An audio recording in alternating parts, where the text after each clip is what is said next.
On this day in 2023, there is a war in Europe. This poem is called Summer Cadet Camp. Well, listen to this. Back at home where I live, there's this man who was in the Second World War called Viv. And one day he got sent to Italy, where he captured a crossroads that was outside a town called Monday Casino. They had to leave all the dead, just get help to the wounded. Do the drills we learnt about today, I suppose. Then he saw Lieutenant Lindsay, the platoon commander, laughing and hugging a German prisoner. And what it was before the war, Lieutenant Lindsay was the general manager of a Woolworths store in London.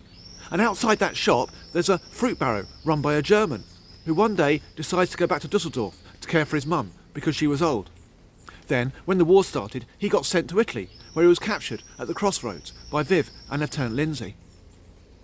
Yes, I know, it is amazing. Yes, I asked Viv what happened next, and he said, well, Lieutenant Lindsay got wounded a few days later. Now, in those days, you never heard what happened. Casualties got vaccinated to a clearing station, like we've been taught. If they got better, they joined another regiment, and if they didn't, well, then they didn't. But the thing is, either way, there wasn't an easy way to keep in touch. Think about it. There wasn't Facebook.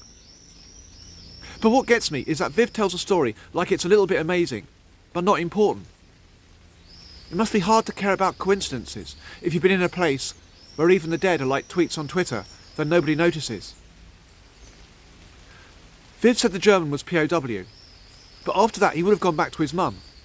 And then when she died, he could have sailed back to London, bought another fruit barrow. And Lieutenant Lindsay, he could have gone back there too. Viv would have met them if he went out shopping. But Viv had to see and do so much killing that he thinks every story has come to an ending. He doesn't go out and he doesn't move on, just sitting in a chair with no hugs from anyone, like he's waiting for his final orders to come. But you don't always have to wait for an officer to get you to the next crossroads.